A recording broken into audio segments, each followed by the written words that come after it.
Hello and welcome to our Wednesday, March 16, 2022 program. This is Shimelis Gebremichael with UMD News Package for today. We invite you all to stay with the program. For your feedbacks, please use our email address newstips2020 umd@gmail.com. UMD extensively works in understanding, measuring, and doing matters. Our news team attempts to update you with the latest in Ethiopia, the Horn, Africa, and the world in general. Any of your support, including the provision of news tips, comments, questions, and suggestions, are always welcomed. Before we jump into our news package, here are the headlines for the major news for the day. Prosperity Party incumbent head Abiy Ahmed elects himself as a president of the party. Two deputy presidents are also elected at the party's first meeting since its inception. Researchers say the Tigray war has seen up to 500,000 dead from violence and starvation. Individuals and officials condemn an Ethiopian Human Rights Commission's statement. The atrocious acts and the Commission's biased statement sparks anger. This is the story we chose to look into more detail in our today's edition.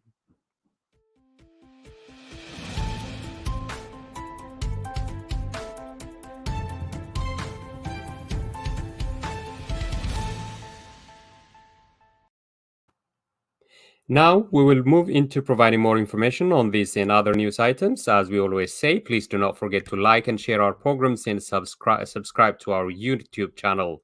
Also, view our programs in other platforms like Facebook. And with this, we jump into our first part of our news package, that is the news brief. Please stay with us.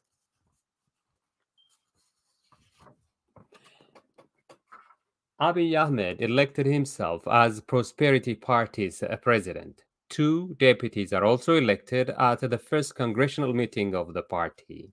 The first Prosperity Party, Abiy Ahmed himself elected as a president, and Adam Farah and Demek Mokonnen as vice presidents on Sunday. Abiy received 1,480 votes, and the two vice presidents, Adam and Demek, 1,370 and 970 votes each. Following the election, Abiy told the Congress that support is in knowledge, labor, and any other form is much needed from the members beyond the votes casted. Abiy, who appeared to be an elected and elector, called his fellow party members to be by his side to fulfill what he called the historic opportunity. Many analysts are now saying dictatorship is in the making and deep rooting in Ethiopia, with many of the decisions and acts being orchestrated by a single person, Abiy Ahmed himself.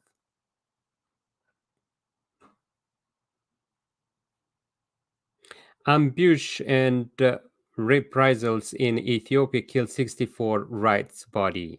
A rights body appointed by the government recently said at least 53 people died in western Ethiopia after it stated an unidentified armed group attacked a civilian convoy and its military escort in a region plagued by ethnic violence. The Ethiopian Human Rights Commission said the previous unreported attack occurred on March 2 in Metekel in Benishangul Gumuz region. The commission said 23 soldiers and 3 civilians were killed in an ambush, while 30 attackers died and 11 more people were killed the following day, including one who was burned alive. security forces round up suspects and carried out summary killings.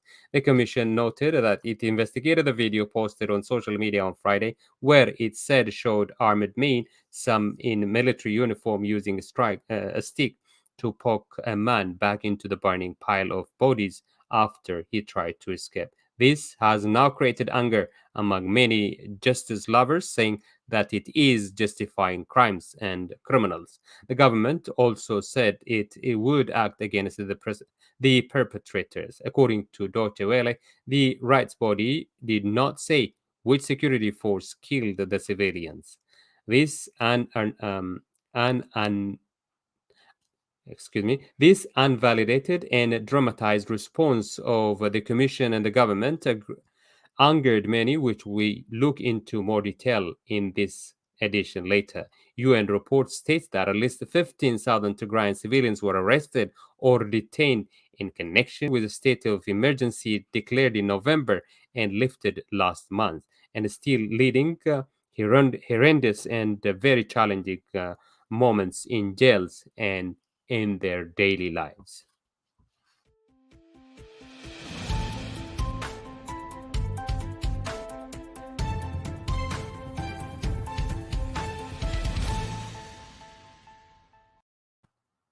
Waldeba Monastery's nuns' death and artifacts destruction revealed.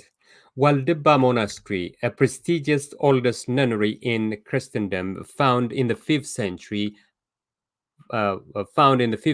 has revealed most striking destruction, days of its members, and demolitions and lootings of artifacts.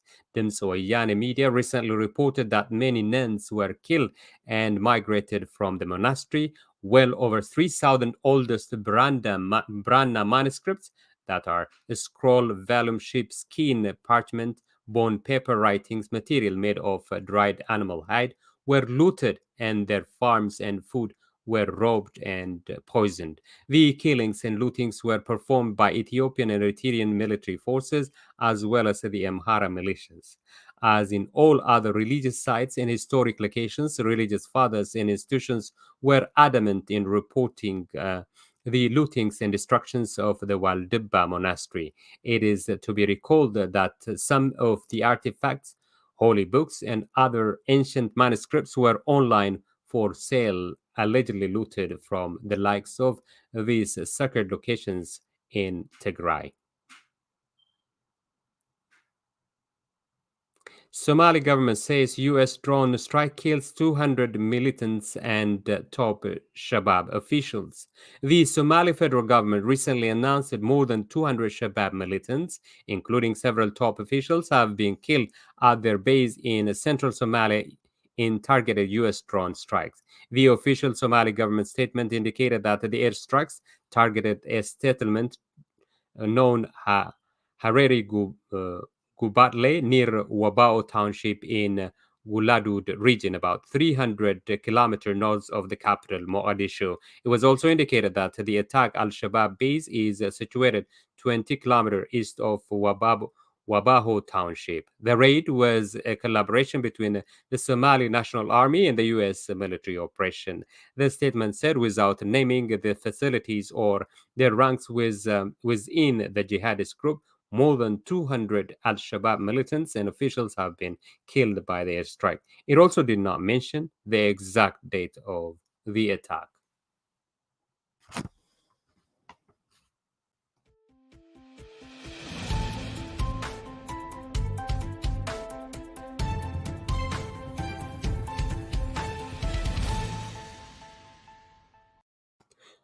Researchers say the Tigray war has seen up to 500,000 dead from violence and starvation. Researchers say as many as 500,000 people have died from war and famine in Tigray over the past 16 months.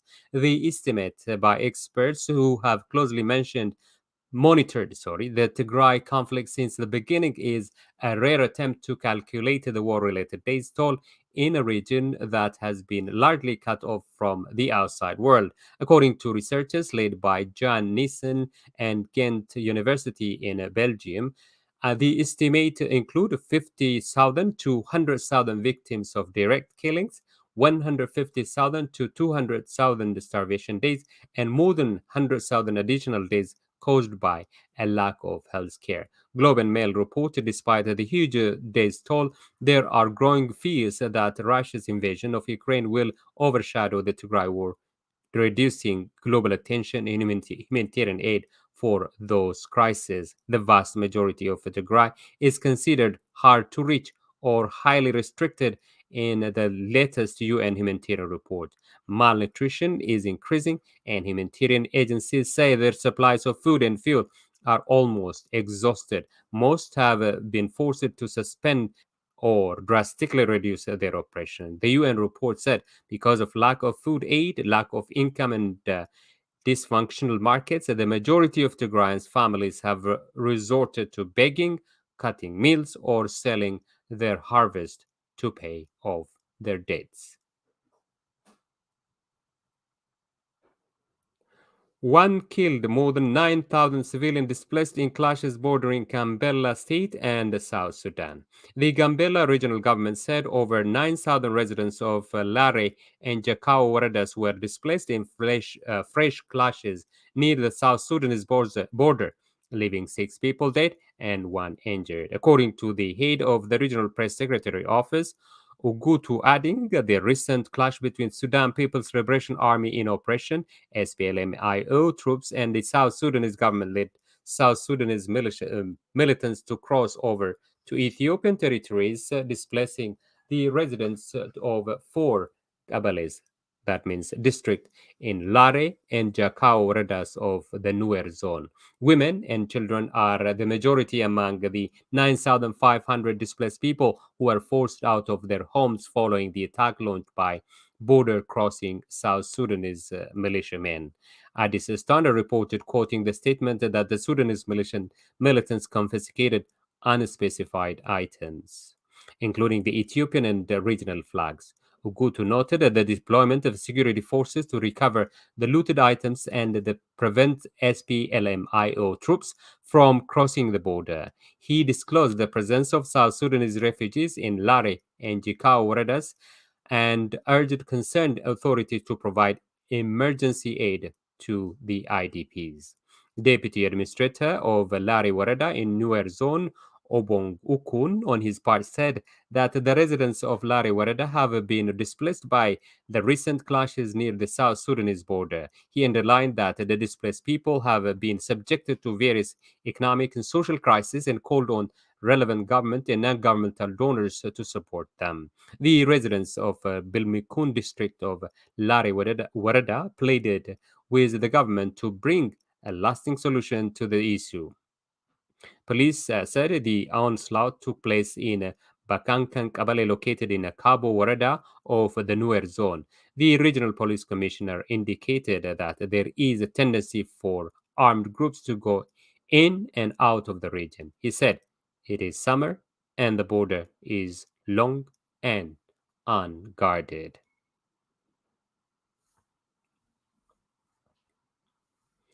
Thousands demand an end to military rule in Sudan amid worsening economic conditions. Thousands of people rallied on Monday in Sudan's capital and several other cities to protest against rapid deterioration in living conditions, including a sharp rise in the price of bread, and to demand a return to civilian rule. The protests came amid a worsening economic situation with most of the country's 44 million people struggling in the face of a steep increase in the prices, partially caused by the depreciation of the Sudanese pound against the US dollar. The latest surge came on Sunday when the price of bread, the main food staple for most Sudanese, rose by more than 40% from 35 to 50 Sudanese pounds a loaf. Sudan's long battered economics showed encouraging signs of recovery on the eve of the military coup last year that toppled the civilian-led government and derailed the country's democratic transition after the ousting in April 2019 of dictator Omar al-Bashir. The subsequent suspension of Western aid towards hundreds of millions of dollars has sent the economy reeling, wiping out of the small gains made over the previous 2 years, over the previous 2 years, and pushing the country back to the international isolation it suffered under the al Bashir's 29-year rule. Employees began to strike on Sunday, said head of the Railway Workers Union Hashim Kadir. Protests took place on Monday in Wad Wadani, south of the capital, and the Kasala in the east.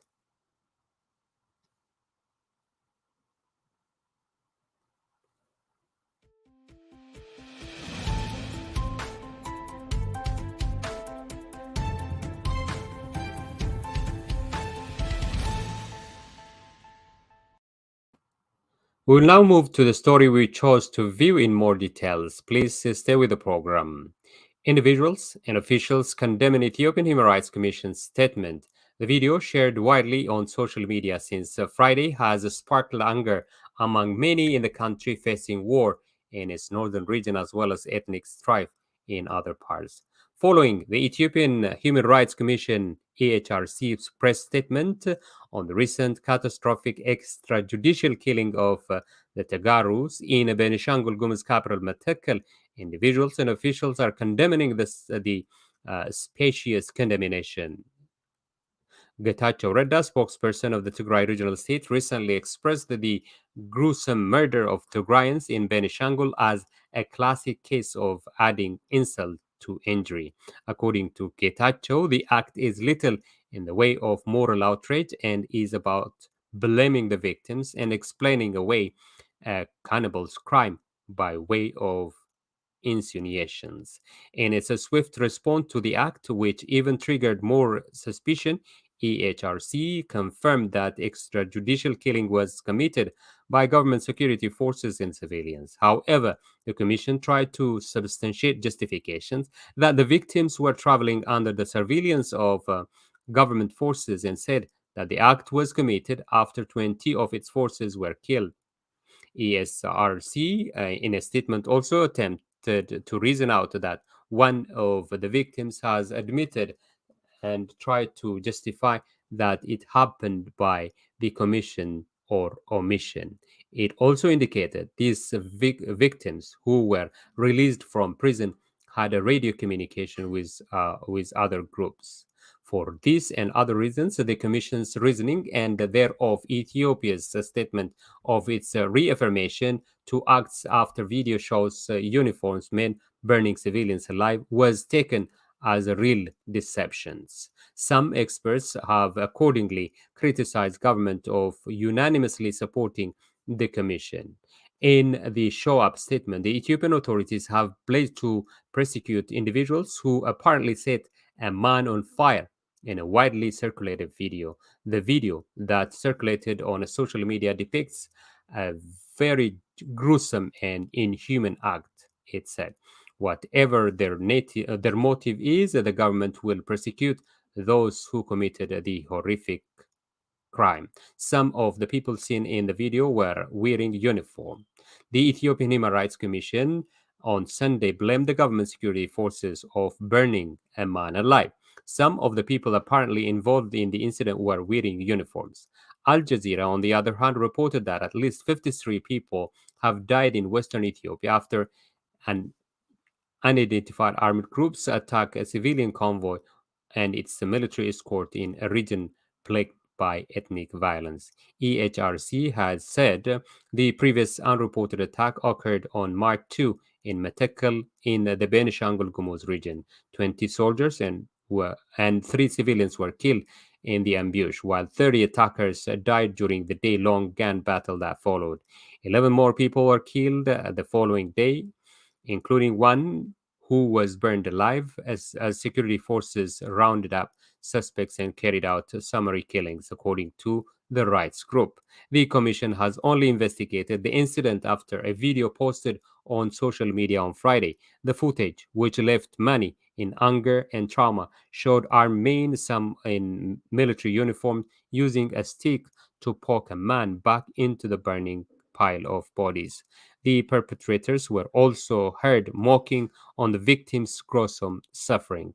The government, which was cheering in its first gathering since its inception over the weekend, said, like its usual adamant trend, it would act against perpetrators, though most tend not to believe the promise.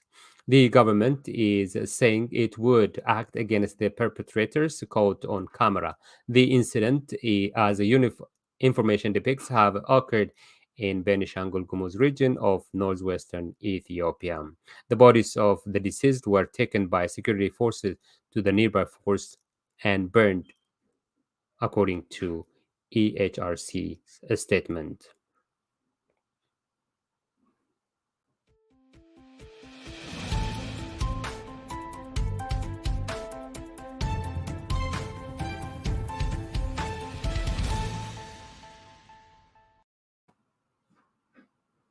Well, with that, we come to the end of the program for today. This has been Shimelis Marissa, Gebremichael here at UMD Media. Please do not forget to like and share our program and subscribe to our YouTube channel. You can also follow our programs through our other platforms and become the first to know about what's going on in Ethiopia, the Horn, Africa, and the world in general. You can easily reach us via our email address, newstips2020umd at gmail.com. Thank you for watching and have a good one.